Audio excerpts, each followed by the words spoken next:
गई आवाज आ गई आगे जय कम गणपति है लेकिन जय गणपति आगे।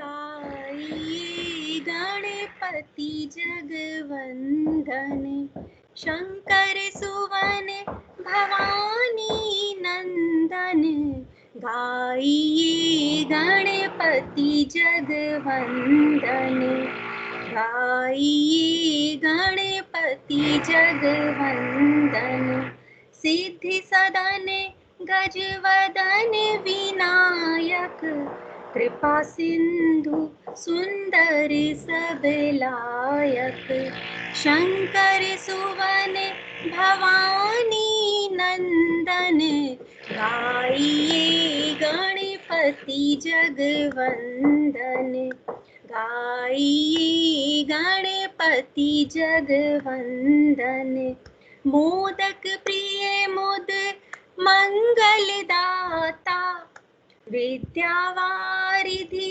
बुद्धि विधाता शंकर सुवन भवानी नंदन गाइए गणपति जगवंदन गाइए गणपति जगवंदन मांगत तुलसी दास कर जोरे बसहु राम सिए मानस मोरे शंकर सुवन भवानी नंदन गाइए गणपति जगवंदन गाइए गणपति जगवंदन। जय गणपति की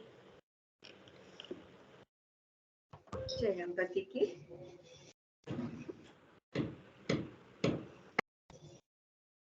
जय गणपति गुरु जी। जय गणपति की गुरु जी। जय गणपति की गुरु जी। जय गणपति की सर। जय गणपति की सभी को जय गणपति गुरु जी। जय गणपति की जय गणपति गुरु जी। सभी को जय गणपति, सभी को जय गणपति। मैं सोच ही रहा था कि आज कुछ गड़बड़ होने वाला है,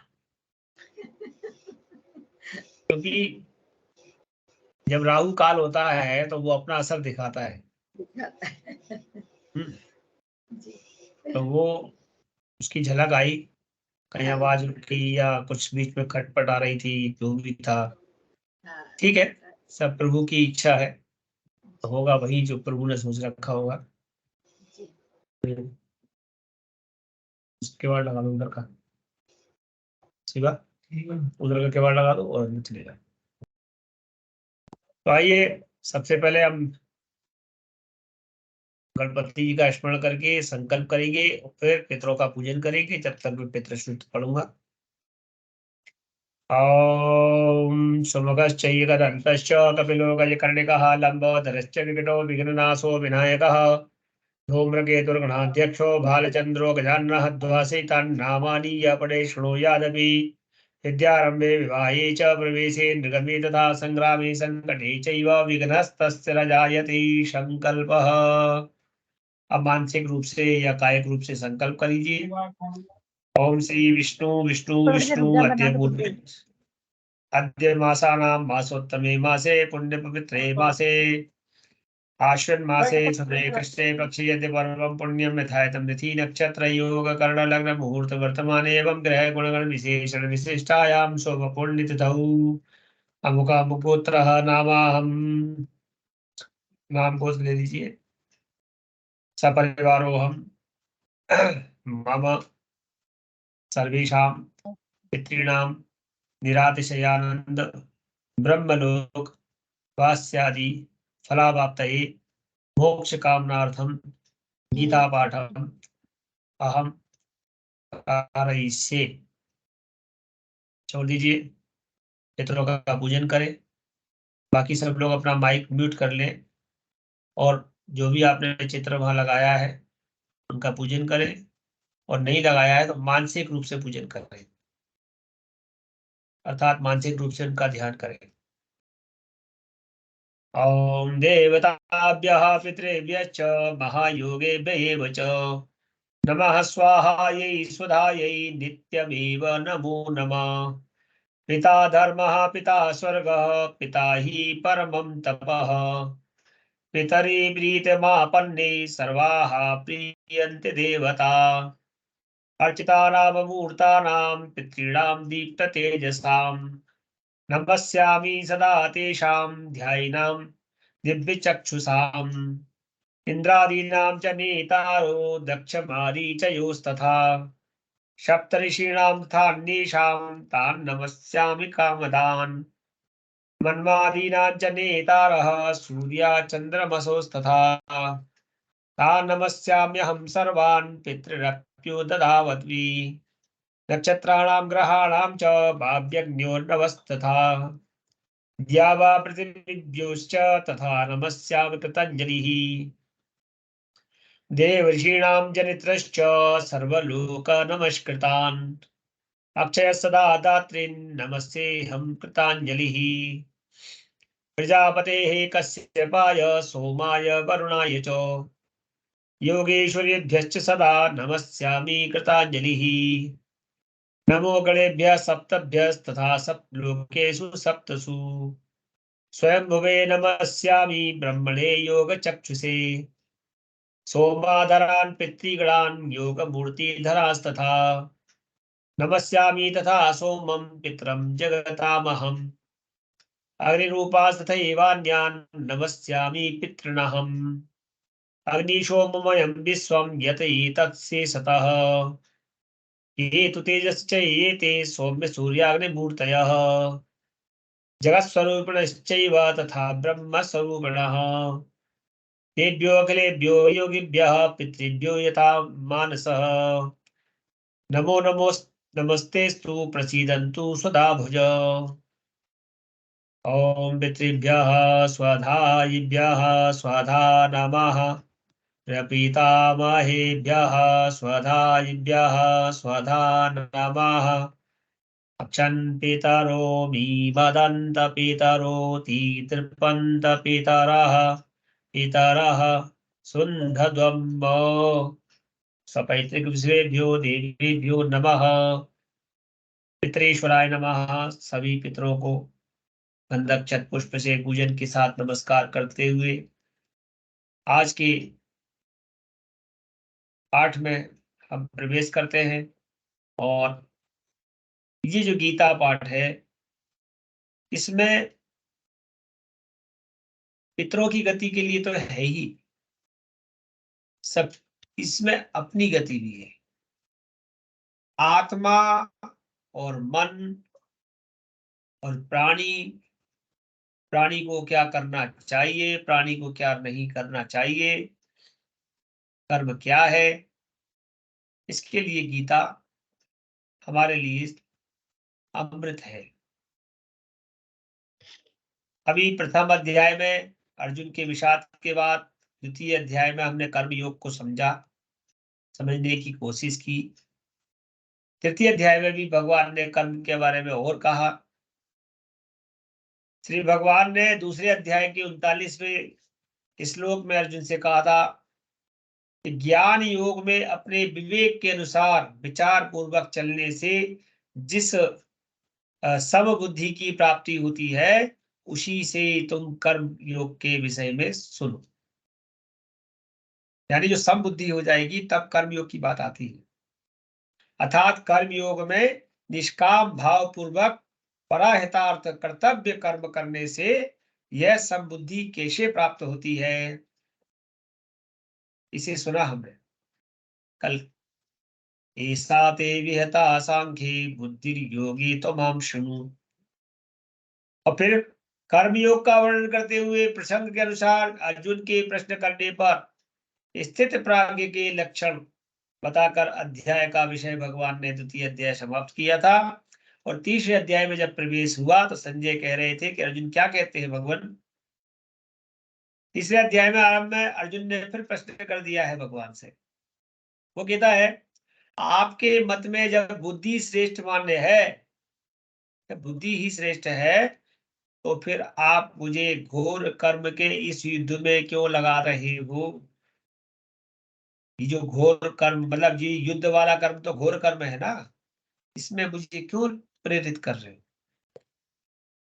इसके उत्तर में भगवान ने 3रे अध्याय के 4थे श्लोक में और 4थे श्लोक से लेके 29वें श्लोक तक अन्य अन्य प्रकार से कर्तव्य कर्म करने की आवश्यकता का प्रतिपादन करते हुए सिद्ध किया। क्या कहा? कर्तव्य कर्म करने से ही समबुद्धि प्राप्त होती है, अर्थात जो तुम्हारा कर्तव्य है वह करो। तो तुम्हारा कर्तव्य क्या है? तुम क्षत्रिय हो, इसलिए तुम्हारा कर्म है युद्ध करना। और फिर 30वें श्लोक में भगवान क्या कहते हैं? भगवान निष्ठा के अनुसार, भगवान में निष्ठा रखते हुए भगवान निष्ठा के अनुसार कर्तव्य कर्म करने की विशेष विधि बताई कि विवेक पूर्ण संपूर्ण कर्मों को मेरे को अर्पण करके, यानी जो कर्म कर रहे हो वह विवेक के साथ करना और सब मुझे अर्पण करते हुए करना। इदम न मम, ये मेरा नहीं है, ये तो परम ब्रह्म का है। उसका बताया हुआ जो मार्ग वेदों के आधार पर, शास्त्रों के आधार पर बताया हुआ कर्म है वह कर रहा हूं। निष्काम, निर्मम और निसंताप होकर। या निष्काम माने कोई कामना नहीं, निर्मम मतलब अपना कोई उसमें चित नहीं, निसंताप कोई दुख की बात नहीं, शास्त्र विहित कर्मों को करना चाहिए। और कर्तव्य कर्म करने की इस विधि को अपना मत कहते हुए भगवान ने कहा ये मेरा मत है। 31वें 32वें श्लोक में मत की पुष्टि की और 35वें श्लोक में इस प्रकार की विधि पालन विशेष पर जोर दिया। क्या कहा? उन्होंने कहा कि कर्तव्य का पालन करते हुए मरना भी श्रेयस्कर है। स्वधर्मे निधनम श्रेयः। अब दूसरे का धर्म ग्रहण करने से अच्छा है अपने धर्म में मरण हो जाए। स्वधर्मे निधनम श्रेयः, यह बात कही गई कल। अर्जुन ने 36वें श्लोक में फिर प्रश्न किया कि मनुष्य न चाहते हुए भी किससे प्रेरित होकर पाप कर बैठता है। जब वो नहीं चाहता फिर भी वो पाप कर बैठता है। आपने तो कहा शास्त्र कर्म करने। इसके उत्तर में फिर भगवान कहते हैं कि जब वो पाप करता है तब वो काम अर्थात कामनाओं से ही सारे पापों को, अनर्थों को हेतु बनाकर करता है। अंत में काम रूप शत्रु को मार डालने की आज्ञा दी। तो ये काम ही तो है कि आप बताइए आपको क्या चाहिए? पेट भरने के लिए 2 रोटी, पहनने के लिए 2 कपड़े, एक थोड़ा सा छत्र।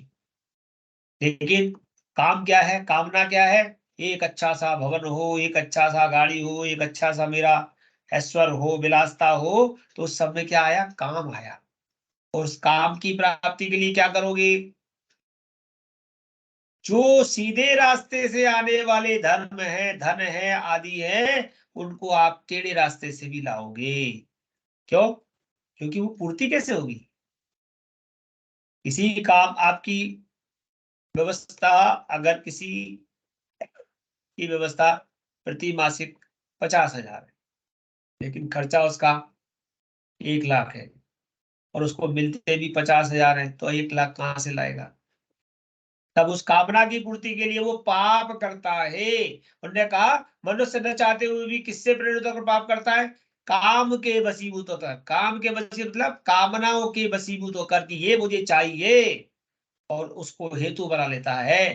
तो जब उस हेतु को शांत करेगा, शत्रु को मार डालने की आज्ञा। बोले ये काम रूपी जो शत्रु है, जो तुम्हारे ऊपर अनावश्यक प्रेशर डालता है, इसे मार डाल। जितनी तुम्हारी सामर्थ्य है, जितना तुम्हारा कर्तव्य है, जितना तुम्हारे पास नदी के बहाव के तरह सीधे सीधे जो आ रहा है, उसके माध्यम से तुम अपना काम अर्थात संकल्प करते चलो, वही शास्त्र कर्म है। लेकिन यह क्या होता है? क्या होता है? Extra income. इसको क्या कहा? अन्याय, अन्य आय। क्यों? अन्य आय नहीं होगी तो पूर्ति कैसे होगी, काम की पूर्ति कैसे होगी? तो भगवान क्या कह रहे हैं भागवत में? भागवत के 10वें स्कंद में कहते हैं अन्यायेन पार्जितम धनम द्वादश वर्षम न तिष्ठति समूलम च विनिश्यति। अन्याय से कमाया हुआ धन, गलत तरीके से कमाया हुआ धन, मूल धन है, उसको लेकर के कविता भी जी नष्ट। म्यूट कर लीजिए अपने आप को। कविता जी आपका अनम्यूट है, बार बार आवाज आ रही है, डिस्टर्ब हो रहा है, म्यूट कर लीजिए। Thank you. मूलधन को भी नष्ट कर देता है। हालांकि तीसरे अध्याय में 37वें श्लोक में भगवान लगातार उपदेश दे रहे हैं और अर्जुन के प्रश्न का उत्तर समाप्त होते होते 43वें श्लोक में महर्षि वेदव्यास जी के तीसरे अध्याय की समाप्ति कर देते हैं और नया चौथा अध्याय आज आरंभ होता है। अर्जुन के प्रश्न का उत्तर समाप्त होने पर भगवान कुछ समय के लिए रुक जाते हैं। फिर दूसरे अध्याय के 47वें 48वें श्लोक में जिस कर्मयोग का विषय चल रहा था उसी को भगवान चौथे अध्याय में पहले श्लोक में प्रारंभ करते हैं और फिर से कर्म की व्याख्या करते हुए कर्म योग में दो मुख्य बातें बताते हैं कि कर्म एक तो है कर्तव्य कर्म, कर्तव्य कर्मों का आचरण, जो हमारा कर्तव्य है, पिता का कर्म, पिता का कर्तव्य। अगर हम पिता है तो पिता का जो कर्तव्य होता है वो हमारा कर्म है। माता है तो माता का जो कर्तव्य होता है उसका कर्म है। पुत्र है तो पुत्र का जो कर्तव्य है उसका कर्म है। तो कर्तव्य कर्मों का आचरण, शिष्य अपना कर्म करे, गुरु अपना कर्म करे, पिता अपना कर्म करे, माता अपना कर्म करे, राजा अपना कर्म करे, सभी अपना अपना कर्म करे, वह कर्तव्य कर्म। और कर्तव्य कर्मों के विषय में विशेष जानकारी अर्जुन कर्मों का स्वरूप से त्याग करना चाहते हो, ये तो कर्तव्य कर्म है। इसलिए भगवान कहते हैं कि आप मुझे घोर कर्म, भगवान से अर्जुन कह रहा है आप मुझे घोर कर्म में लगाते हो। भगवान अनेक प्रकार से कर्तव्य कर्मों के आचरण की आवश्यकता पर विशेष जोर फिर देते हैं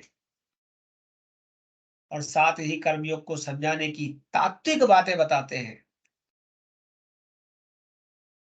चौथे अध्याय में कर्मयोग की तात्विक बातों को समझने पर विशेष जोर देते हैं और देते हुए कर्तव्य कर्मों का पालन करना आवश्यक बताया है भगवान ने। तात्पर्य यह है कि तीसरे और चौथे दोनों ही अध्यायों में उपयुक्त दोनों बातें कही गई है कि तू तीसरे अध्याय में कर्तव्य कर्मों के आचरण की बात मुख्य है और चौथे अध्याय में कर्तव्य कर्मों के विषय में समझ अर्थात उसकी जानकारी मुख्य है।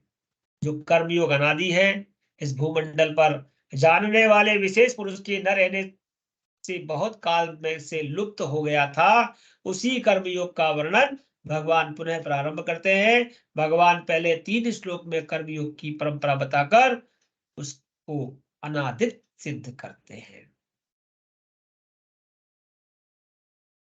श्री भगवान वाच, भगवान बोलते हैं इमं विवस्पते योगम प्रोक्तवान हब इमं विवस्पते योगम प्रोक्तवान हमव्ययम् विवस्वान मनवे प्राह मुनिरिक्ष्वा कवे ब्रवीत। भगवान बोले मैंने इस अविनाशी योग को किससे कहा था? सूर्य से। विवस्वान, विवस्वते। और सूर्य ने किससे कहा? सूर्य ने अपने पुत्र वैवस्वत मनु से कहा और मनु ने अपने पुत्र राजा इक्ष्वाकु से कहा। जो मैंने कर्म बताया है, योग बताया है, उसे सूर्य से कहा, सूर्य ने वैवस्वत से कहा, वैवस्वत ने मनु से कहा, मनु ने इक्ष्वाकु से कहा। एवं परंपरा प्राप्त विमम राजर्षयो विदुः सह काले नेहमता योगो नष्टा परंतप। हे परंतप अर्जुन, इस प्रकार परंपरा से प्राप्त इस योग को राजऋषियों ने जाना परंपरा है, उसने उनको दिया, हमने उनको दिया, किंतु उसके बाद वह योग बहुत काल से इस पृथ्वी लोक में लुप्त प्राय हो गया। बीच में फिर उन लोगों ने बताया नहीं, वो लुप्त हो गया। सैवायं मया तेद्य योगः प्रोक्तः पुरातनम् भक्तोऽसि मे सखा चेति रहस्यं हि तदमुत्तमम्। और तुम मेरे भक्त हो और तुम मेरे प्रिय सखा भी हो, इसलिए यह पुरातन योग आज मैं तुम्हें कहता हूं, क्योंकि यह बड़ा ही उत्तम रहस्य है और गुप्त रखने योग्य विषय है, लेकिन तुम मेरी परम प्रिय सखा हो। अर्जुन उवाच अपरम भवतो जन्म परम जन्म विवस्वतः कथमेतुजानीयान् कमादौ प्रोक्तवान् इति।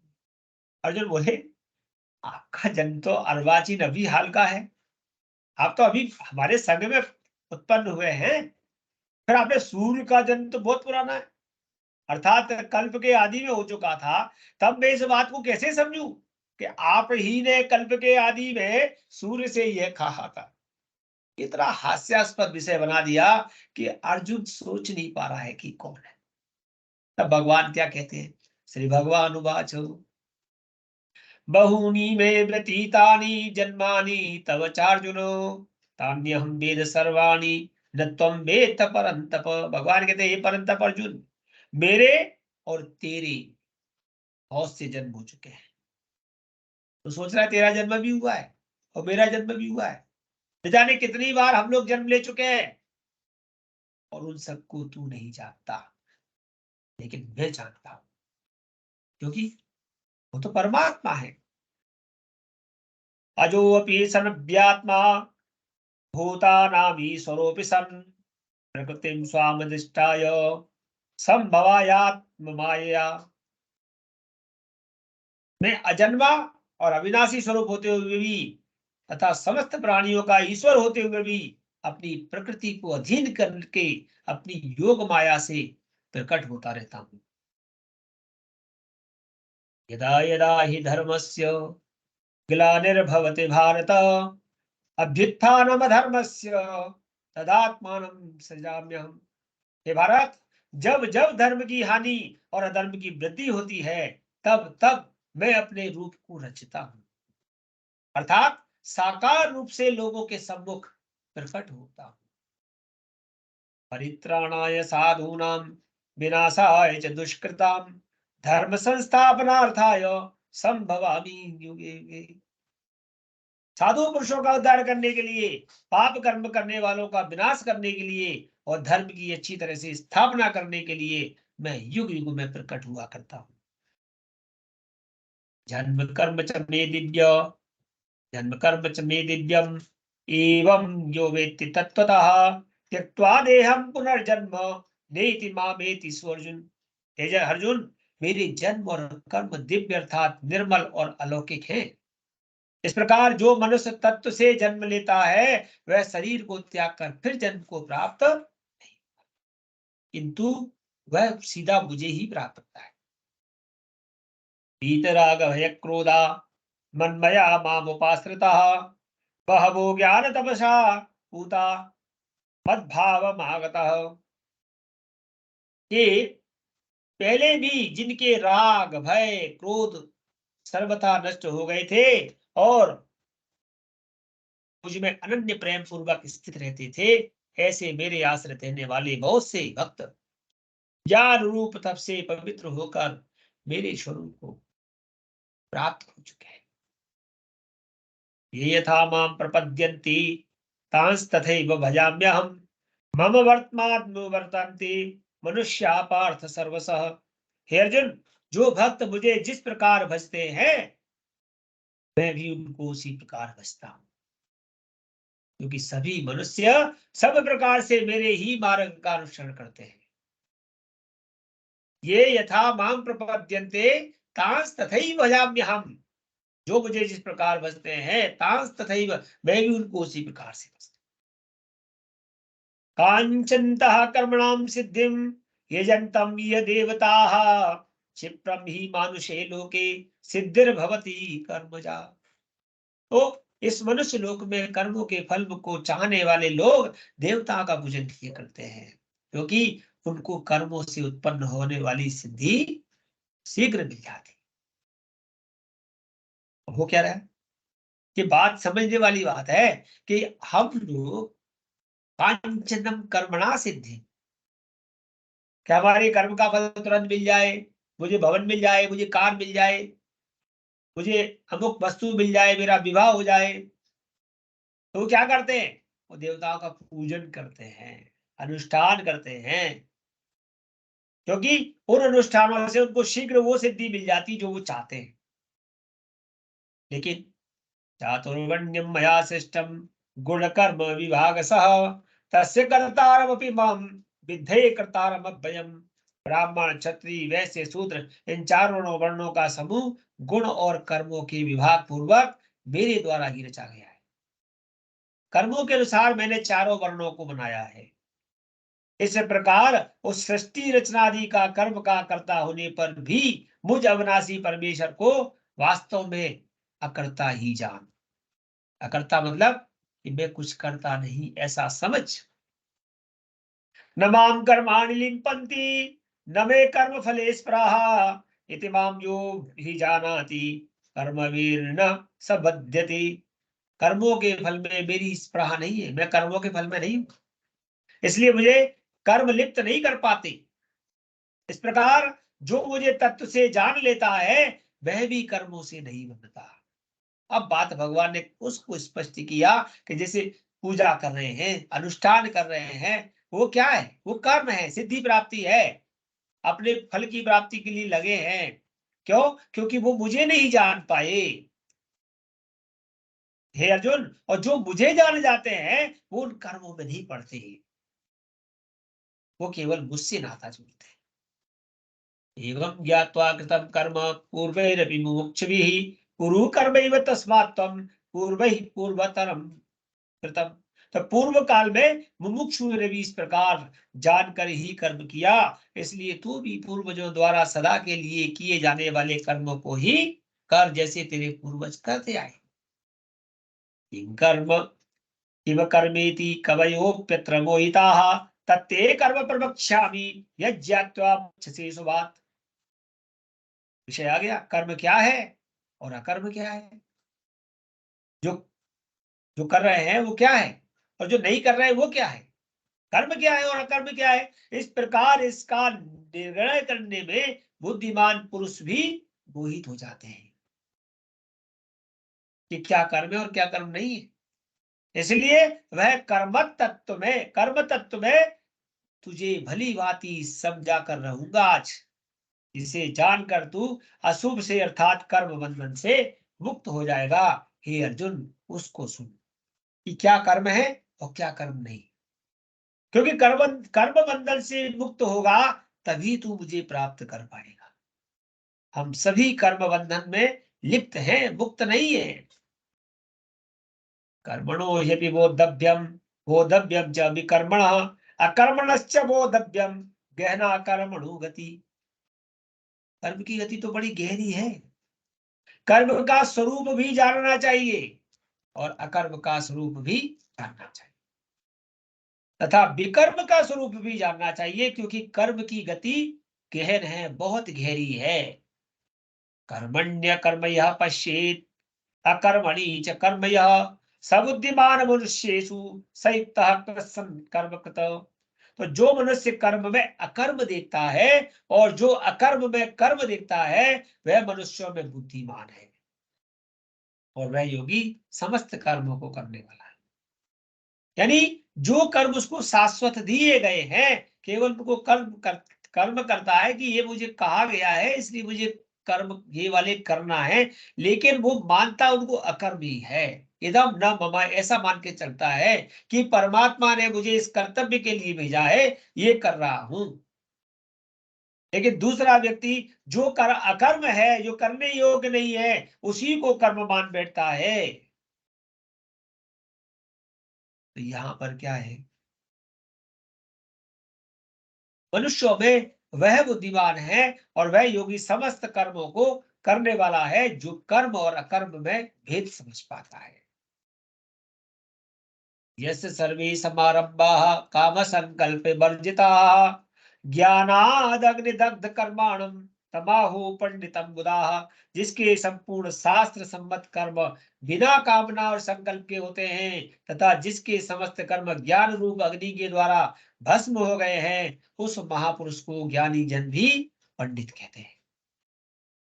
अर्थात शास्त्र के कर्म तो करता है लेकिन कामना के बिना निष्काम होकर के करता है। ज्ञान रूप अग्नि के द्वारा सारे कामों कर्मों को, अपने जो काम्य संकल्प है उनको भस्म कर देता है। तब अज्ञानी जन, तो तब महापुरुष ज्ञानी जन उसी को पंडित कहते हैं। क्यों?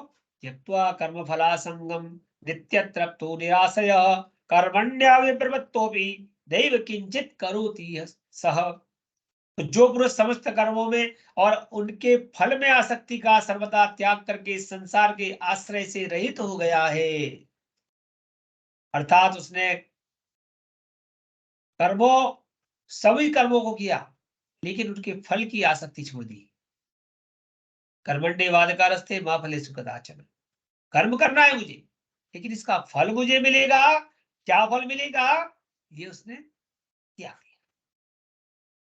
संसार के आश्रय से रहित हो गया कि मुझे फल की इच्छा नहीं है। वो जो कर्तव्य मेरा कर्म प्रभु ने दिया है, मैं पिता हूं मेरा कर्म है, माता हूं पिता मेरा कर्म है, मैं गुरु हूं मैं शिष्य हूं, जो मेरा कर्म प्रभु ने दिया है, ये शिष्य मुझे क्या देगा ये नहीं सोच रहा, ये गुरु मुझे क्या देगा ये नहीं सोच रहा, केवल वो कर्म कर रहा है, वही उचित कर्म है और परमात्मा में नित्य तृप्त है।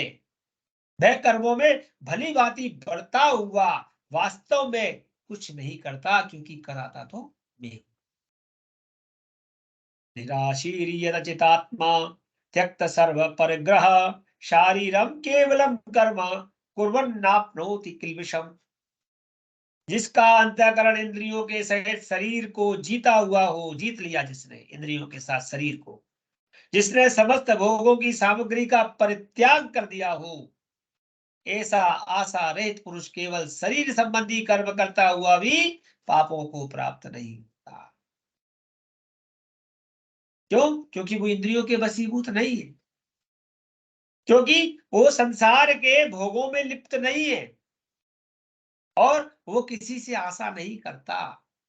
इसीलिए उसके जो भी कर्म हैं वो पाप रहित हैं, अर्थात उसके शरीर के द्वारा किए गए कर्म पाप को प्राप्त, क्योंकि वो कामना रखता ही नहीं है।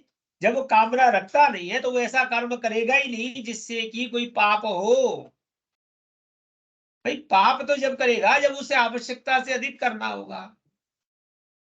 यद्रक्षालावत् संतुष्टो द्वंद्वातीतो विमत्सर समासिद्धावसिद्धौ च कृत्वापि न निबध्यति। जो बिना इच्छा के अपने आप प्राप्त हुए पदार्थ में सदा संतुष्ट रहता है, जिसमें ईर्ष्या का सर्वदा अभाव हो गया है, जो हर्ष शोक आदि द्वंद्वों से सर्वदा अतीत हो गया है, ऐसा सिद्धि और सिद्धि में सब रहने वाला कर्मयोगी कर्म करता है और कर्म करता हुआ भी उससे नहीं बनता है।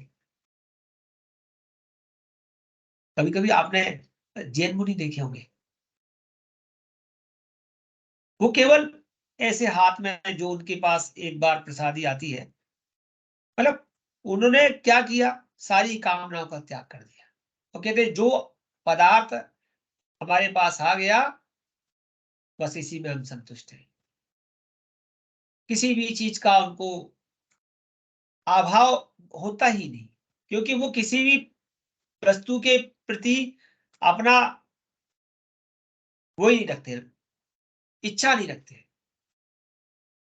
खुशी है तो भी उनको कोई दिख नहीं, शोक है तो भी वो नहीं, द्वंद्वों से सर्वदा अतीत। ऐसा करने वाला व्यक्ति कर्मयोगी जो कर्म करता है और बंधन में नहीं रहता है, वह होना चाहिए कि गत संगत्स्य मुक्तस्य ज्ञानावस्थित चेतसा यज्ञायाः चरतः कर्म समग्रम प्रविलीयते। जिसकी आसक्ति सर्वथा नष्ट हो गई है, जो देहाभिमान और ममता से रहित हो गया है, जिसका चित्त निरंतर परमात्मा के ज्ञान में स्थित रहता है, ऐसा केवल यज्ञ संपादन के लिए कर्म वाले मनुष्य के संपूर्ण कर्म भली भांति मुझ में विलीन हो जाते हैं। ऐसे होते हैं कि ब्रह्मार्पणम ब्रह्मवे ब्रह्माग्नौ ब्रह्मणाहुतम ब्रह्मैव तेन गंतव्यम ब्रह्म कर्म समाधिना। सब कुछ ब्रह्मा को अर्पण। जिस यज्ञ में अर्पण अर्थात सुरवा जो घी डालने का आदि ब्रह्म है। हवन किए जाने वाले योग्य द्रव्य जो है साकल्य है वो भी ब्रह्म है, तथा ब्रह्म रूप कर्ता के द्वारा जो करने वाला है वो भी ब्रह्म है। और ब्रह्म रूप अग्नि में जिसमें हम दे रहे हैं अग्नि में, वो अग्नि भी ब्रह्म है। ब्रह्म रूप अग्नि में आहुति देना रूप क्रिया भी ब्रह्म है। और उस ब्रह्म में स्थित रहने वाले योगी द्वारा प्राप्त किए जाने वाले योग का फल भी ब्रह्म है। यानी सब कुछ ब्रह्म की, ब्रह्म सब में ब्रह्म को जानना। दैवमेवा परे यज्ञम योगिनः पर्युपासते ब्रह्माग्नाव परे यज्ञम यज्ञे नैवोपजह्वति। तो दूसरे योगी जन जो दूसरे लोग हैं वो क्या करते हैं? तो देवताओं के पूजन में यज्ञ का ही भली भांति अनुष्ठान किए करते हैं। और अन्य योगी जन पर ब्रह्म परमात्मा रूप अग्नि में अभेद दर्शन रूप यज्ञ के द्वारा ही आत्म रूप यज्ञ का हवन किया करते हैं। यानी जो योगी पर ब्रह्म की बात करते हैं वो हर चीज में, हर वस्तु में, हर विषय में ब्रह्म को ही देखते हैं। लेकिन जो यज्ञानुष्ठान करता है वह ब्रह्म को नहीं देख पाते। श्रोत्रादीन इंद्रियाण्यान्ये संयमाग्निषु जुह्वति शब्दादीन विषयान्यो इंद्रियाग्निषु जुह्वति।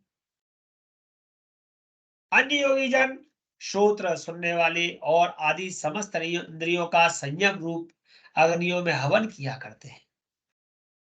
और दूसरे योगी लोग शब्द आदि समस्त विषयों को इंद्रिय रूप अग्नियों में हवन करते हैं। दो तरह के योगी हैं। एक तो जो सुन रहे हैं श्रोत्र आदि समस्त जो उन्होंने सुना वो ब्रह्म में अर्पण कर दिया। और दूसरे सुना तो उन्होंने इंद्रियों को दे दिया। अब जो बताइए कोई बात आप सुनते हो और आपकी इंद्री सुनती है तो इंद्री क्या करती है? प्रतिक्रिया करती है। उसने मेरे बारे में ऐसा कैसे कहा, वहां पर ऐसा क्यों हुआ? क्योंकि इंद्रियों के पास आपने उस विषय को उस श्रोत्र इंद्रिय के द्वारा अर्थात कानों के द्वारा सुने हुए हव्य को आपने इंद्रियों को दे दिया। इसके कारण इंद्रियां चलायमान हो गई। और जब योगी जन ने क्या किया, उस विषय को कहाँ डाल दिया? उस विषय को अग्नि में हवन कर दिया, उस विषय को अग्नि में डाल दिया। तो जब आप अग्नि में छोड़ देंगे तो वो आपको नहीं सताएगा। सर्वाणि इंद्रिय कर्माणि प्राण कर्माणि चापरे आत्मसंयम योगाग्नौ जुह्वति ज्ञान दीपिते।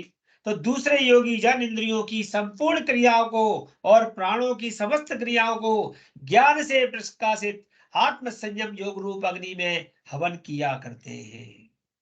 तो जो योगी जन है वो इंद्रियों की संपूर्ण क्रिया को, कि भाई जो भी इंद्रियों को मिला है, प्राणों को मिला है, सब अग्नि को समर्पित है, उसको इंद्रियों को नहीं देते। अद्रव्य यज्ञास तपो यज्ञ योग यज्ञास तथा परे स्वाध्याय यज्ञाश्च यतः संसित व्रताः। तो कई पुरुष द्रव्य संबंधी यज्ञ करने वाले हैं, कितने ही तपस्या रूप यज्ञ करने वाले हैं, तो कितने ही योग रूप यज्ञ करने वाले हैं, और कितने ही अहिंसादि तीक्ष्ण व्रतों से युक्त यत्नशील पुरुष स्वाध्याय रूप यज्ञ की बड़ी अलग अलग विषय है। एक तो यज्ञ हम द्रव्य से कर रहे हैं, स्वाहा सामग्री इसमें छोड़ रहे हैं। दूसरा तप कर रहे हैं। तीसरा योग कर रहे हैं। चौथे जो है वो अहिंसा आदि व्रत कर रहे हैं। हमारे द्वारा किसी जीव को हानि ना हो, किसी को भी हमारे द्वारा मतलब हमारे द्वारा कोई हिंसा ना हो।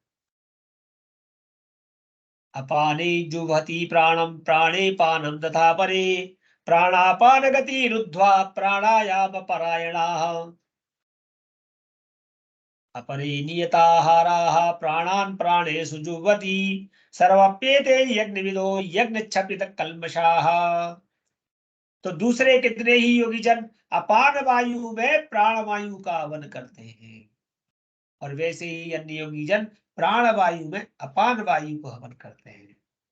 तथा अन्य कितने ही नियमित आहार करने वाले प्राणायाम अपरायण पुरुष प्राण और अपान की गति को रोककर प्राणों को प्राणों में ही हवन करते हैं। और ये सभी साधक यज्ञों द्वारा पापों का नाश कर देने वाले और यज्ञों को जानने वाले हैं। अब देखिए, जो प्राण वायु अपान वायु और प्राणायाम और अपरायण, ये जो बात है ये आपको समझ में आएगी योग से, क्योंकि हमारे शरीर में 5 प्रकार की वायु होती है। प्राणाय स्वाहा, ध्यानाय स्वाहा, अपानाय स्वाहा, उदानाय स्वाहा और सम्मानाय स्वाहा। तो प्राण वायु और अपान वायु को समझना, इनके निमित्त हो जाना, ये बड़ा कठिन कार्य होता है। यज्ञ श्रेष्ठामृतभुजो यान्ति ब्रह्मा सनातनम नायम लोकोत्स यज्ञस्य कुतो अन्यः कुरु सत्तम। हे कुरुश्रेष्ठ अर्जुन, यज्ञ से बचे हुए अमृत का अनुभव करने वाले योगी जन सनातन पर ब्रह्म परमात्मा को प्राप्त होते हैं, और यज्ञ न करने वाले पुरुष के लिए तो यह मनुष्य लोक भी सुखदायक नहीं है। फिर परलोक में उसे सुख कैसे मिलेगा। एवं बहुविधा यज्ञा वितता ब्रह्मणो मुखे कर्मजाविन्धि तान् सर्वान् नेवं ज्ञात्वा विमुच्यसे। इसी प्रकार और भी बहुत तरह के यज्ञ वेद की वाणी में विस्तार से कहे गए हैं, उन सबको आप मन लगा करके सुनो। मन इंद्रिय और शरीर की क्रिया द्वारा संपन्न होने वाले जो जान सकते हैं, इस प्रकार तत्व से जानकर उनके अनुष्ठान द्वारा कर्म बंधन से तुम सर्वथा मुक्त हो जाओगे। श्रेयान् द्रव्यमयाज्ञा ज्ञाने यज्ञ परंतप सर्वं कर्मखिलं पार्थ ज्ञाने परिसमाप्यते।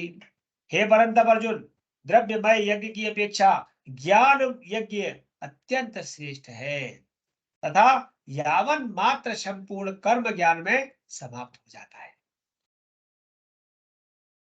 भाई द्रव्य से यज्ञ करोगे वहां काम आएगा, वहां हिंसा आएगी, लेकिन अगर ज्ञान यज्ञ करोगे तो आपको ब्रह्म की ओर जाने की प्रेरणा मिलेगी। तद्विद्धि प्रणपातेन परिपृष्टेन सेवया उपदेच्छन्ति ते ज्ञानम ज्ञानिनस्तत्त्वदर्शिनः। तो उस ज्ञान को तू तत्वदर्शी ज्ञानियों के पास जाकर समझ।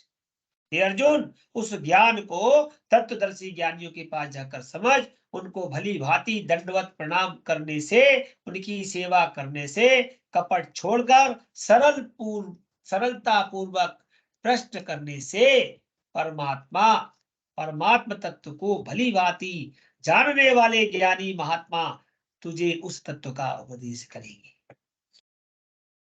अर्थात जो इस ज्ञान को जानते हैं उनके पास जाने के लिए तुझे क्या करना पड़ेगा।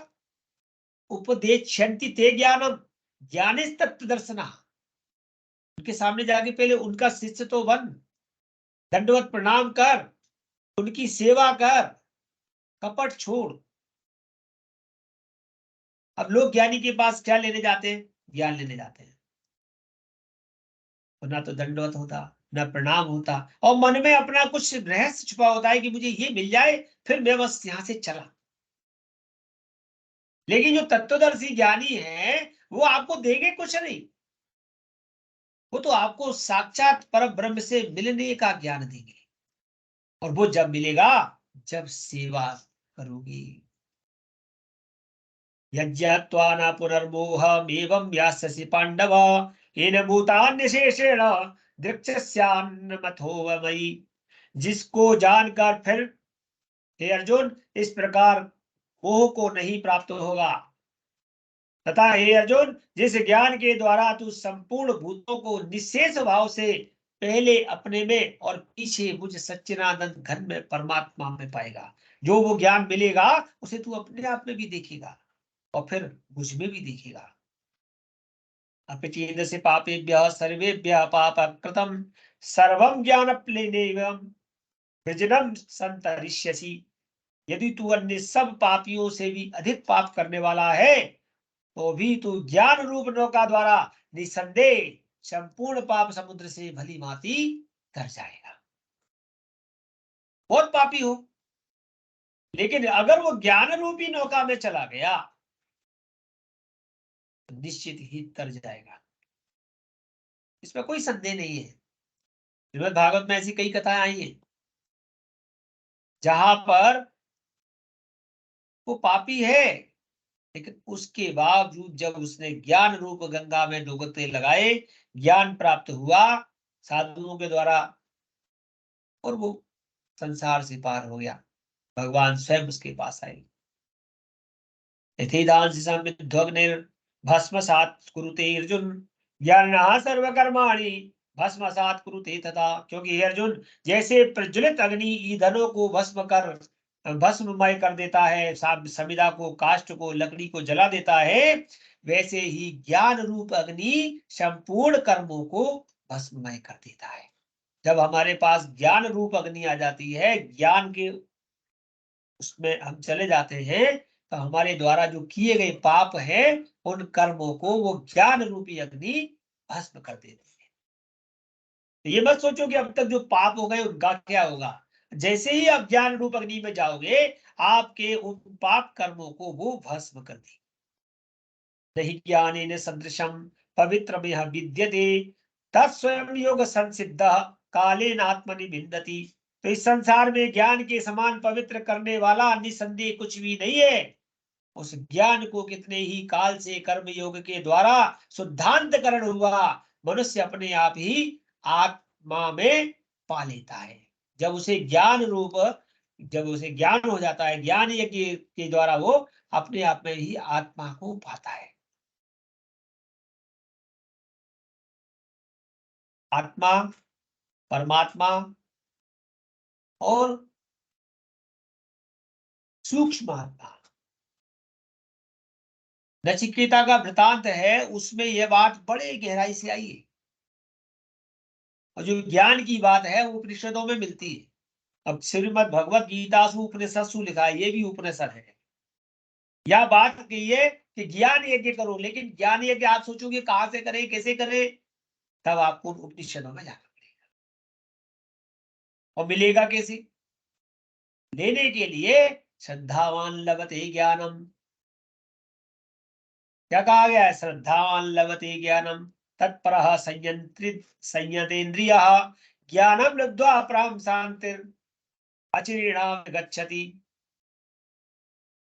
ज्ञान पाने के लिए श्रद्धावान होगा, जितेंद्रिय, साधन परायण और श्रद्धावान मनुष्य को ही ज्ञान प्राप्त हो सकता है। अर्थात श्रद्धा रखनी होगी।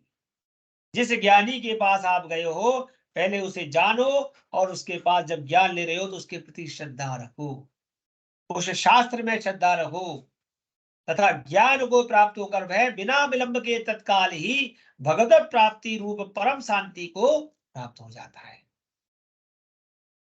नचिकेता ने यम से ज्ञान लिया और साक्षात पर ब्रह्म आए और वो पर ब्रह्म को प्राप्त हो गया। मौका मिलेगा तब नचिकेता का वर्णन पुनः सुनाएंगे।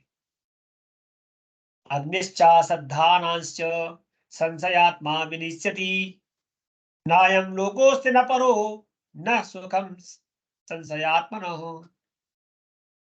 बहुत बार मैंने कहा है पढ़ाते वक्त, संशयात्मा विनिश्यति, इसका ये पूरा वर्णन यहाँ पर है।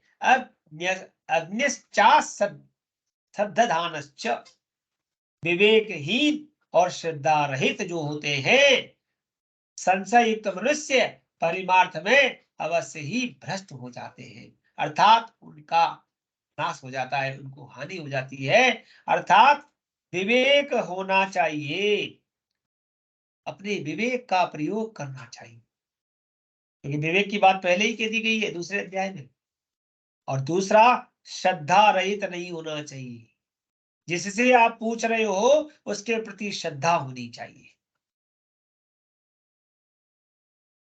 अब किसी मंदिर में गए, किसी हनुमान जी के पास गए और पूजा तो कर रहे हैं लेकिन श्रद्धा नहीं है, तो भगवान ने कह दी संशय आत्मा विनिश्चिति, क्योंकि संशय तो मनुष्य परमार्थ से अवश्य भ्रष्ट हो जाता है, उसको प्राप्ति नहीं होती। नायम लोकोस्ति न परो न सुखम संशयात्मना, और ऐसे संशयुक्त मनुष्य के लिए ना तो यह लोक है और ना वो परलोक है और न ही सुख है। इसलिए जब आप ज्ञानी जन से जुड़ जाएं, जब आप परमात्मा की प्राप्ति के मार्ग में जाएं, तो विवेक का प्रयोग करें, लेकिन संशय ना करें, श्रद्धा रखें। देर लग सकती है क्योंकि आसान नहीं है इसको समझना। योग संन्यास तत्कर्माणम ज्ञान सच्छिन्न संशयम आत्मवंतम न कर्माणि निबध्नन्ति धनंजय। हे धनंजय, जिसने कर्मयोग की विधि से समस्त कर्मों का परमात्मा में अर्पण कर दिया कि इदम न मम, यह कर्म तो परमात्मा के लिए है, और जिसने विवेक द्वारा समस्त संशयों का नाश कर दिया है, ऐसे बस में किए हुए अंतःकरण वाले पुरुष को कर्म कभी बांधते नहीं है, वो कर्मों के बंधन में नहीं रहता। तस्मात् ज्ञान संभूतम प्रस्थम ज्ञान सिनात्मनो छित्वैनम संशय योगम आत्मतिष्ठोत्तिष्ठ भारत भारत। इसलिए हे भरतवंशी अर्जुन, हृदय में स्थित इस अज्ञान जनित अपने संशय का विवेक ज्ञान रूप तलवार द्वारा छेदन करके समतत्व रूप कर्मयोग में स्थित हो जा और युद्ध के लिए खड़ा हो जा। श्री कृष्ण। ओम तत्सदिति श्रीमद्भगवद्गीतासु उपनिषत्सु ब्रह्म विद्यायाम योग शास्त्रे श्री कृष्णार्जुन संवादे ज्ञान कर्म संन्यास योगो नाम चतुर्थो अध्याय। श्री कृष्ण गोविंद हरे मुरारे, हे नाथ नारायण वासुदेवा। इसको विषय को आगे बढ़ाते हुए 5वें अध्याय में प्रवेश करते हैं, क्योंकि अब अर्जुन के मन में, भगवान ने तो कह दिया अर्जुन खड़ा हो जा, लेकिन अर्जुन के मन में अब प्रश्न फिर खड़ा हो गया। अर्जुन उवाच संन्यासं कर्मणां कृष्ण पुनर्योगं च संससि यच्छ्रेयतयोरेकं तन्मे ब्रूहि सुनिश्चितम। अर्जुन बोले, हे कृष्ण, आप कर्मों के संन्यास की और फिर कर्मयोग की प्रशंसा करते हैं, और इसलिए इन दोनों में से जो एक मेरे लिए भली भांति निश्चित कल्याणकारक साधन हो, केवल उसे कहिए।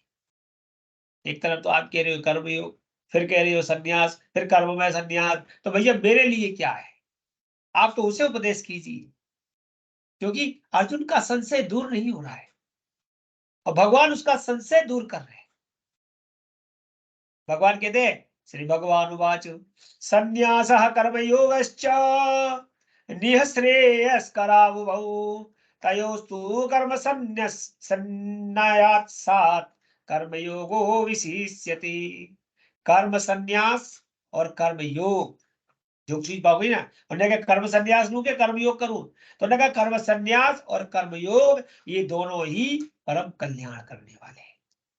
यानी योग के द्वारा कर्म करना, अर्थात इदम न मम, और मैं ये कर्म कर रहा हूं, ये भी योग है, परंतु उन दोनों में भी कर्म संन्यास से कर्म योग साधन में सुगम होने से श्रेष्ठ है, क्योंकि कर्म संन्यास तो बड़ा कठिन है, वहां तक जाने के लिए तो तुझे और ज्यादा साधना करनी है, लेकिन कर्म योग जो थोड़ा सुगम है उसे कर ले।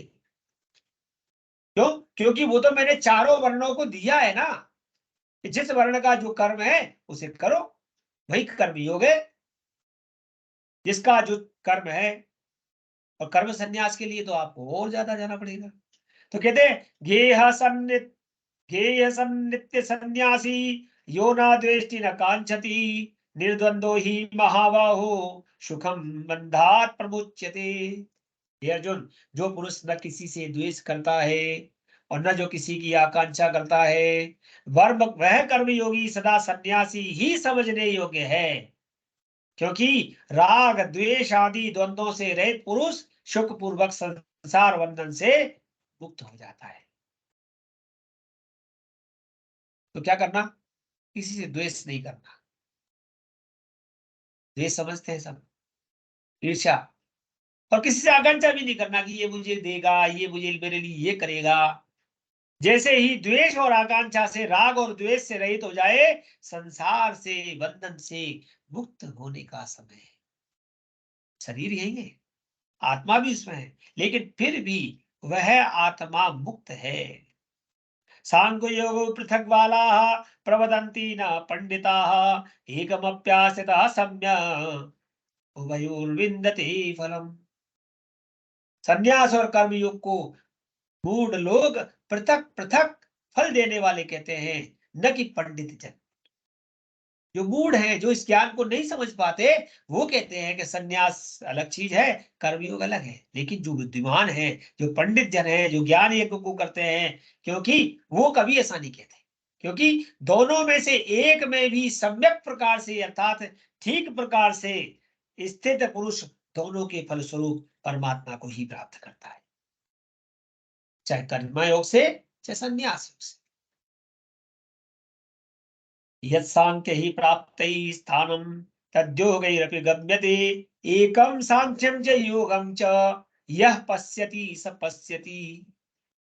तो ज्ञान योगियों द्वारा जो परम धाम प्राप्त किया जाता है, और कर्म योगियों द्वारा भी वही परम धाम प्राप्त होता है। इसलिए जो पुरुष ज्ञान योग और कर्म योग को फल रूप में एक साथ देखता है, वही यथार्थ दिखता है। सब पश्यति सब पश्यति। संन्यासस्तु महाबाहो दुःखमाप्तुमयोगतः योगयुक्तो मुनिर्ब्रह्म न चिरेणाधे गच्छति।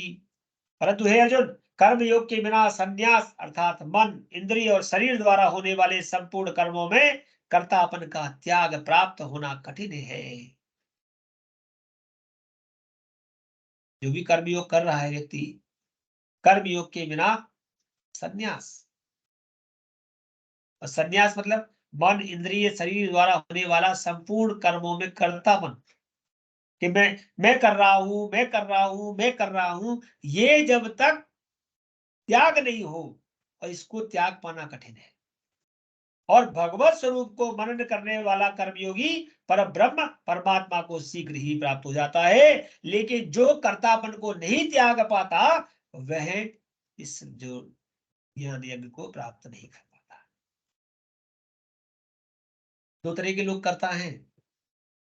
एक ये कहते हैं, देखो ये काम मैंने किया, अगर कोई भवन बनाया तो वहां शिला पट्टिका लगाई, देखो हमने भंडारा किया, हमने ये भवन बनवाया, हमने ये मंदिर बनवाया। और एक संन्यास कर दिया, क्यों? ना मेरा नहीं था, भगवत स्वरूप है, भगवत ने कहा, भगवत ने दिया, भगवत ने लिया, मैं तो केवल कर्म के लिए आया था, मैंने कर्म किया। वह पर ब्रह्म परमात्मा को शीघ्र ही प्राप्त हो जाता है। योगयुक्तो विशुद्धात्मा विजितात्मा जितेंद्रिय सर्वभूतात्म भूतात्मा कुर्वन्नपि न लिप्यति। तो जिसका मन अपने वश में है, जो जितेंद्रिय है एवं विशुद्ध अंतःकरण वाला है, और संपूर्ण प्राणियों का आत्म रूप परमात्मा ही जिसका आत्मा है, ऐसा कर्मयोगी कर्म करता हुआ भी लिप्त नहीं होता, यानी मन को अपने वश में। जित श्वासो जितेंद्रिय जितासनो, जिसने मन को जीत लिया, जिसने इंद्रियों को जीत लिया, जिसने संपूर्ण प्राणियों में आत्म रूप अर्थात सब में परमात्मा को देख लिया, जो सब में परमात्मा को मानता है कि इसमें भी परमात्मा है, उसमें भी परमात्मा है। नामदेव जी महाराज थे, नामदेव जी महाराज ने स्वान को देखा, उसमें ही परमात्मा को मान लिया। भोग लगा रहे थे, इतने में स्वान आ गया और उसने वहां पर उनका एक रोटी उठा ली। तो नामदेव जी महाराज पूरी पत्तल लेके उसके पीछे दौड़ पड़े, हे प्रभु आप कहाँ जा रहे हो, और पूरा प्रसाद ले लीजिए। तो आत्मा परमात्मा का, जिसका जो सब में परमात्मा को दिखता है, वह जो लिप्त नहीं होता वो कर्मयोगी कर्म करता हुआ भी संन्यास है उसका। नैव किंचित करोमीति युक्तो मन्येत तत्त्ववित् पश्यन् शृण्वन् स्पर्शन् जिघ्रन् शगन् छन् सगच्छन् स्वपश्चस्वन् प्रलपन् विसृजन् गृह्णन् दुष्मन्निष्मणि इंद्रियाणि इंद्रियार्थेषु वर्तन्त इति धारयन्। तत्व को जानने वाला सांख्य योगी तो देखता हुआ भी, सुनता हुआ, स्पर्श करता हुआ भी, सूंघता हुआ भी, भोजन करता हुआ भी, गमन करता हुआ भी, सोता हुआ भी, श्वास लेता हुआ भी, बोलता हुआ भी, त्यागता हुआ, ग्रहण करता हुआ तथा आंखों को खोलता हुआ और बूंदता हुआ सभी इंद्रियों में अपने अपने अर्थों में बरत रही है, जैसी इंद्रियां चल रही है वैसा। इस प्रकार समझ कर निसंदेह ऐसा माने कि मैं कुछ भी नहीं करता। नहीं किंचित करोमीति, मैं कुछ नहीं करता। सुनना, देखना, सूंघना, जागना, सोना, रोना, बोलना, त्यागना, आंखों को खोलना, आंखों को बंद करना, ये मैं नहीं कर रहा, ये वो परमात्मा करा रहा है। ये कर्म अपने आप हो रहा है, क्योंकि ये भी कर्म है। सोना जागना सब कर्म है, बोलना भी कर्म है। ब्रह्मणाधाय कर्माणि संगम त्यक्त्वा करोति यः लिप्यते न स पापेन पद्मपत्र विवाम्बसा। जो पुरुष सब कर्मों को परमात्मा में अर्पण करके और आसक्ति को त्याग कर कर्म करता है, वह पुरुष जल से कमल के पत्ते की भांति पाप से लिप्त नहीं होता। कमल जल से बाहर हो जाता है। कायेन मनसा बुद्ध्या केवल इंद्रियैरपि योगिनः कर्म कुर्वन्ति संग त्यक्त्वा आत्मशुद्धये। कर्मयोगी ममत्व बुद्धि रहित केवल इंद्रिय, मन और बुद्धि और शरीर द्वारा भी आसक्ति को त्याग कर अंतःकरण की शुद्धि के लिए ही कर्म करता है। ममत्व बुद्धि को छोड़ देता है। इंद्रिय, मन और बुद्धि द्वारा, शरीर द्वारा जो भी आसक्ति है उसके लिए नहीं करता। युक्तः कर्म फलम त्यक्त्वा शान्तिमाप्नोति नैष्ठिकीम् अयुक्तः कामकारेण फले सक्तो निबध्यते।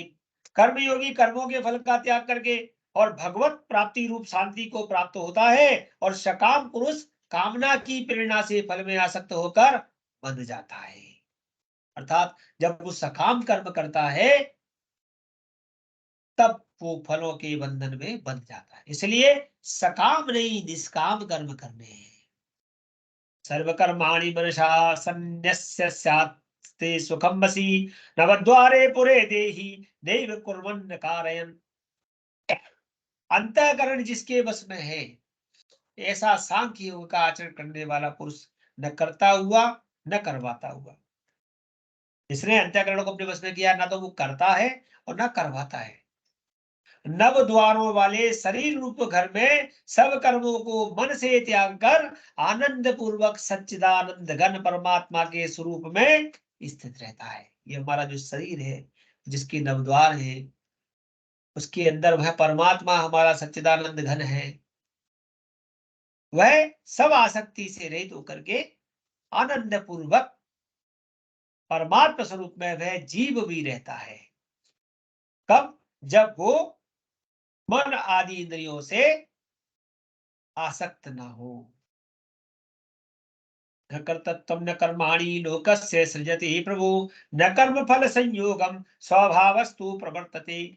परमेश्वर मनुष्यों के न तो कर्तापन की, न कर्मों की और न कर्म फल के संयोग की ही रचना करते, किंतु स्वभाव ही वर्त रहा है। मनुष्य ने नहीं कहा, वो परमात्मा ने नहीं कहा कि तुम करता हो, कि तुम्हारे कर्म का फल तुम्हें मिलेगा। लेकिन जो उसका मन का स्वभाव है वो कह रहा है मैं कर रहा हूं, कर्तापन आ गया उसमें, ये मैंने किया है, मैं कर रहा हूं, मैं नहीं करता तो ये नहीं होता, और फिर मैंने ये किया, मुझे ये क्यों नहीं मिला। अर्थात कर्म फल का संयोग की रचना, मैंने वो कर्म किया, उसका फल क्यों नहीं मिला। तो ये कौन कर रहा है? ये उस जीव का, मनुष्य का स्वभाव बरत रहा है। और स्वभाव किससे बना? मन से। नादत्ते कस्यचित् पापम न चैव कृतम विभु अज्ञानेनावृत्तम ज्ञानम तेन मुह्यन्ति जन्तवः। तो सर्वव्यापी परमेश्वर भी न किसी के पाप कर्म को और न किसी के शुभ कर्म को ग्रहण करता है। वो ना तो तुम्हारे पाप को ग्रहण करने वाला है, न शुभ कर्म को। तुम कर रहे हो, तुम्हें ही भोगना है। किंतु अज्ञान के द्वारा ज्ञान ढका हुआ है और उसी से सब अज्ञानी मनुष्य मोहित हो रहे हैं। अब जो कर्म आपने किया है वो परमेश्वर ने नहीं लिया। परमेश्वर ने तो उसके लिए कह दिया कि अवश्यमेव भोक्तव्यम कृतम कर्म शुभाशुभम न क्षीयते कर्म कल्पकोटिशतैरपि। तो जो भी तुमने अच्छे बुरे कर्म कर दिए हैं वो तुम्हारे आगे के लिए संचित हो गए। करोड़ों कल्पों के निकलने के बाद भी वो कहीं ना कहीं तुम्हारे सामने पुनः आ जाएंगे और उन्हें फिर तुम्हें भोगना पड़ेगा। इसीलिए अज्ञान के द्वारा ढका हुआ जो ज्ञान जो ढका हुआ है उसी से सब अज्ञानी मनुष्य मोहित हो रहे हैं। ज्ञानेन तु तद्ज्ञानम येषां नासित्मात्मनम् तेषाम् आदित्य विज्ञानम प्रकाशयति तत्परम। परंतु जिनका वह ज्ञान परमात्मा के तत्व ज्ञान द्वारा नष्ट कर दिया गया है, उनका वह ज्ञान सूर्य के सदृश और सच्चिदानंद घन परमात्मा को प्रकाशित कर देता है। जब अज्ञान के चक्षु हमारे खुल जाएं,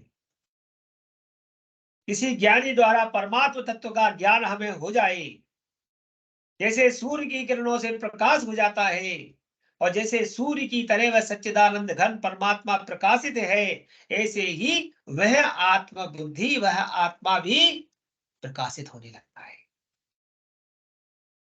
तद्बुद्ध्यस्तदात्मान तन्निष्ठा तत्परायणाः गच्छन्ति पुनरावृत्तिं ज्ञान निर्धूत कल्मषा।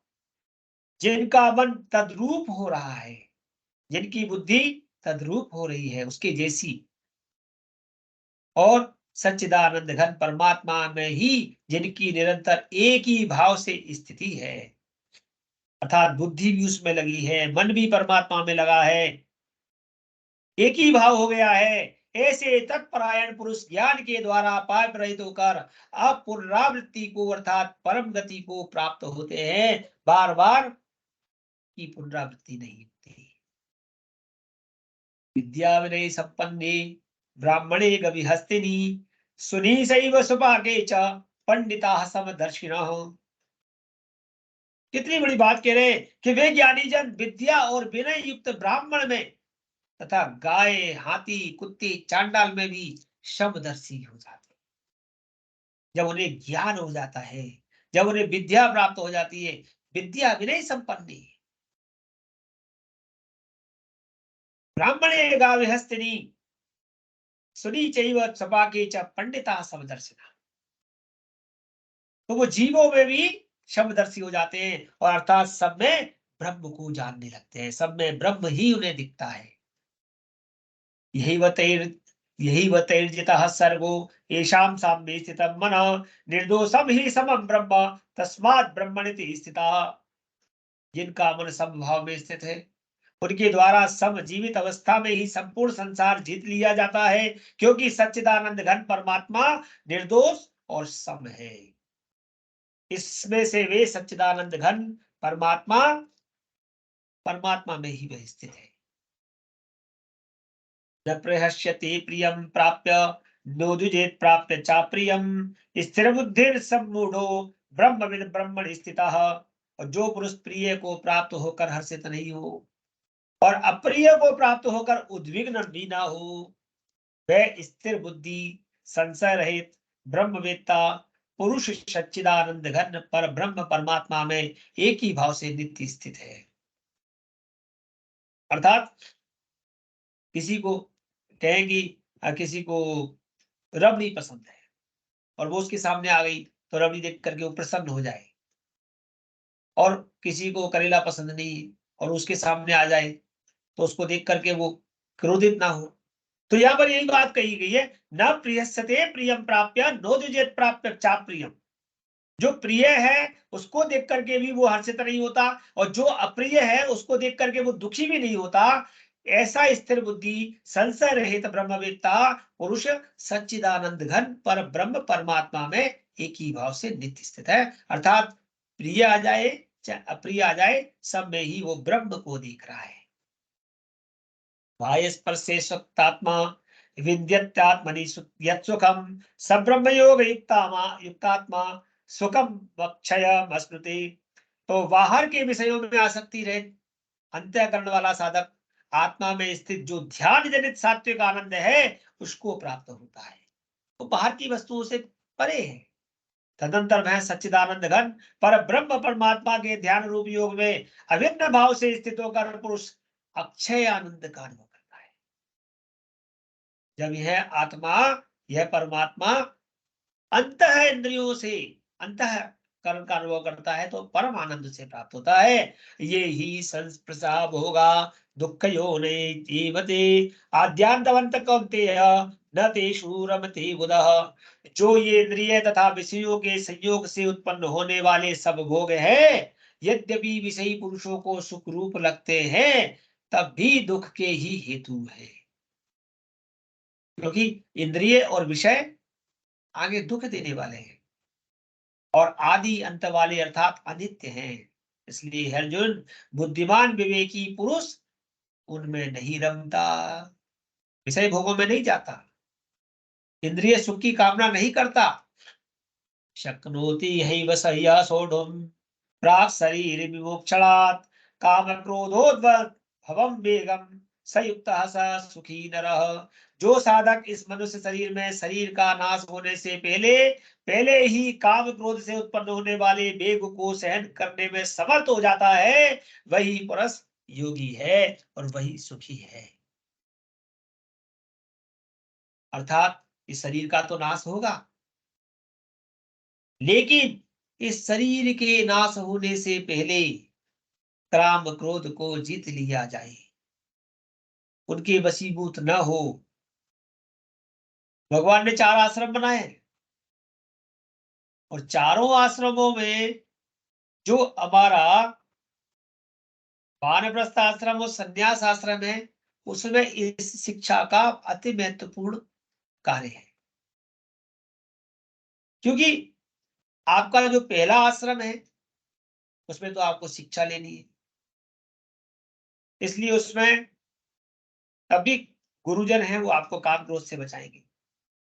दूसरा गृहस्थ आश्रम है, उसमें भी इंद्रियां सता सकती है और वहां पर इंद्रियों का सताना स्वाभाविक है, क्योंकि वो काम है, वहां पर संकल्प है, उसे पूर्ण करना है। लेकिन जब आप 50 से ऊपर हो गए हैं, क्योंकि 25-25 वर्ष के चारों आश्रम बटेंगे, तब आपको काम पर और क्रोध पर नियंत्रण पाना है, उस वेग को सहन करने में समर्थ होना है। और जो योगी उनको सहन करने में समर्थ हो जाता है वही पुरुष योगी है और वही सुखी है। तो मुझे लगता है इसमें अधिकतर लोग 50 हो गए होंगे या होने वाले होंगे। तो इतनी सारी कथा होने पर कहीं ऐसा ना सोचे कि हमसे तो भैया सब कुछ छोड़ने की बात कर दी। तो मैं उन लोगों से ये बात कही भगवान ने नहीं कही। उन्होंने कहा देखिए, चारों धर्मों का पालन करना है, चारों वर्णों को अपना पालन करना है, तो आप किम कर्तव्य, जो आपका कर्तव्य उसे भी करना है। आपको शिष्य रूप में भी कर्तव्य करना है, पुत्र रूप में भी करना है, पति रूप में भी करना है, पत्नी रूप में भी करना है। लेकिन जो आपकी आश्रम व्यवस्था है, तो शरीर को त्यागने से पहले आपको काम क्रोध को जीतना है। युवन्तः सुखोन्तरात्मा रामस्तथांतर ज्योतिरेवया योगी ब्रह्म निर्वाणम ब्रह्मभूतोऽधिगच्छति। तो जो पुरुष अंतरात्मा में ही सुख वाला है, आत्मा में ही रमण करने वाला है, तथा जो आत्मा में ही ज्ञान वाला है, वह सच्चिदानंद घन पर ब्रह्म परमात्मा के साथ एक ही भाव को प्राप्त होता है। और सांख्य योगी शांत ब्रह्म को प्राप्त होता है। लभन्ते ब्रह्म निर्वाणम ऋषय क्षीण कल्मषाः छिन्नत्वेदायतात्मानः सर्वभूत हिते रताः। जिनके सब पाप नष्ट हो गए हैं, जिनके सब संशय ज्ञान के द्वारा निवृत्त दूर हो गए हैं, जो संपूर्ण प्राणियों में के हित में रत हैं, जिनका जीता हुआ भी मन निश्चल भाव से परमात्मा में ही स्थित है, वे ब्रह्मवेत्ता पुरुष शांत ब्रह्म को प्राप्त काम क्रोधायुक्तानां यतीनां यतचेतसाम् अवेतो ब्रह्म निर्वाणम वर्तते विदितात्मनां। काम क्रोध से रहित जीते हुए चित्त वाले पर ब्रह्म परमात्मा का साक्षात्कार किए हुए ज्ञानी पुरुषों के लिए सब और से शांत पर ब्रह्म परमात्मा ही परिपूर्ण है। वो परमात्मा के प्रति समर्पित हो जाते हैं। इस प्रशांत कृत्वा बहिर्बाह्यां चक्षुश्चैवान्तरे भ्रुवोः प्राणापानौ समौ कृत्वा नासाभ्यन्तरचारिणौ हितेन्द्रिय मनोबुद्धिर्मुनिर्मोक्ष परायणः विगतेच्छाय विक्रोधौ यह सदा मुक्त एव स। तो बाहर के विषय भोगों को न चिंतन करता हुआ और बाहर ही निकाल कर नेत्रों की दृष्टि को भ्रुकुटी के बीच में स्थित करके अर्थात मध्य में और तथा नासिका में विचरण वाले प्राण अपान वायु को सम करके समभाव करके अर्थात कुंभक रेचक की प्रक्रिया करके जिसकी इंद्रियां मन और बुद्धि को जीती हुई हैं, ऐसा ही मोक्ष परायण मुनि इच्छा भय और क्रोध से रहित हो गया है, वह सदा मुक्त है। भोक्तारं यज्ञ तपसां सर्वलोक महेश्वरम सुहृदं सर्वभूतानां ज्ञात्वा मां शान्तमृच्छति। मेरा भक्त मुझको सब यज्ञ और तपों का भोगने वाला और संपूर्ण लोकों के ईश्वर का भी ईश्वर तथा संपूर्ण भूत प्राणियों का सुहृद अर्थात स्वार्थ रहित दयालु और प्रेमी ऐसा तत्व से जानकर शांति को प्राप्त होता है। जब मेरा भक्त ऐसा सोचने लगता है, यज्ञ तप को भोगता है, संपूर्ण लोक में ईश्वर और ईश्वरों को ही देखता है, सब भूत प्राणियों में भी ईश्वर को ही देखता है और हमेशा दयालु भाव रखता है, तो शांति को प्राप्त। ओम तत्सदिति श्रीमद् भगवद गीतासु उपनिषत्सु ब्रह्म विद्यायां योग शास्त्रे श्री कृष्णार्जुन संवादे कर्म संन्यासी योगो नाम पंचमो अध्याय। तो आज के पाठ को यहाँ विराम देंगे। कल छठा अध्याय श्री भगवान कर्म की और आगे बात करेंगे। भगवान पुरुष कर्म का फल का आश्रय कैसे करता है और कैसे, और तो हमारे क्योंकि गीता हमारी जो है वो कर्म योग और संन्यास 3 भागों में विभक्त है। प्रारंभ के 6 अध्याय हमारे कर्म के हैं, उसके बाद योग है, उसके बाद संन्यास है। तो अभी हमारा कर्म अध्याय ही चल रहा है, एक अध्याय और बचा है जिसकी बात हम कल करेंगे। आज यहाँ विश्रांति देते हैं, तो आगे गीता स्तुति करवाएं और फिर हम बढ़े। जय गणपति। जय गणपति। बहुत बहुत धन्यवाद गुरुजी। आज गाय स्तुति वो नहीं करेंगे, अगर आपको करनी है तो फिर वो है नहीं। हाँ मैं कर दूंगा, आप पहले ये कर लो। ठीक है, तो रजिता जी गीता स्तुति कर दीजिए। ओम श्री परमात्मने नमः। अथ श्रीमद्भगवद गीता महात्म्यम। गीता शास्त्रमिदं पुण्यं या पठेत् प्रायते पुमान् विष्णु पद्मावाप्नोति भयशोकादिवर्जितः। गीताध्यायन् शीलस्य प्राणायां परस्य च नैवसन्ति हि पापानि पूर्वजन्म कृतानि च। मलनिर्मोचनं पूसां जलस्नानं दिने दिने सकृद्गीताम्भसि स्नानं संसारमलनाशनं। गीता सुगीता कर्तव्य किमन्ये शास्त्रविस्तरे या स्वयं पद्मनाभस्य मुखपद्मादिनिसृतः भारताभृत् सर्वसं विष्णुर्वक्त्रदिनिसृतम्। गीताङ्गोतकं पीत्वा पुनर्जन्म न विद्यते सर्वोपनिषदो गावो दुग्धा गोपालनन्दना पार्थो वत्स सुधीर्भोक्ता दुग्धं गीतामृतं महत्। एकं शास्त्रं देवकी पुत्र गीतम् एको देवो देवकी पुत्र एव एको मंत्र सत्स्य नमामि यानि कर्माणि एक तस्य देवस्य सेवा। ओम नमो नारायण। जय गणपति की।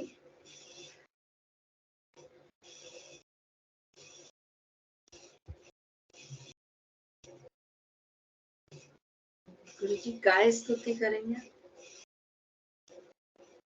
हाँ, गौ की प्रार्थना करेंगे, गाय स्तुति करेंगे। जी।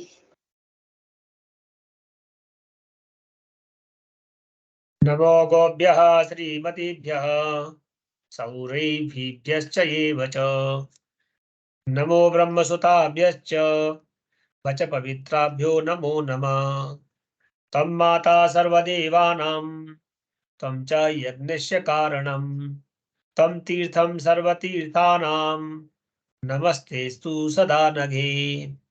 घृतक्षीरप्रदा गावो घृतयोन्यो घृतोद्भवाः घृतनद्यो घृतवर्तास्ता मे सन्तु सदा गृहे।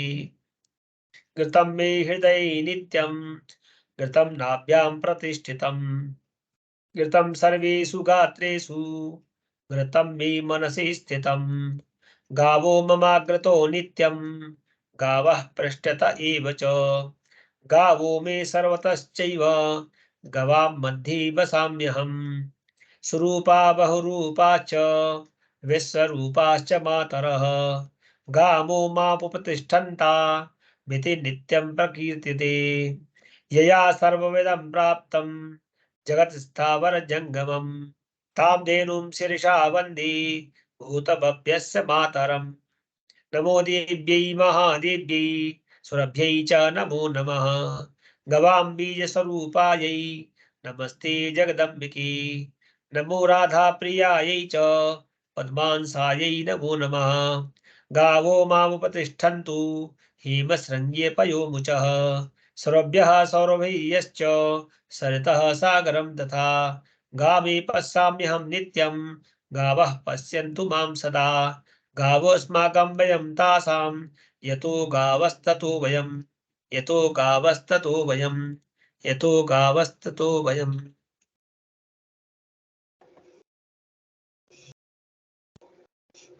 गौ स्तुति के बाद 3 बार मानसिक रूप से गायत्री पढ़ें।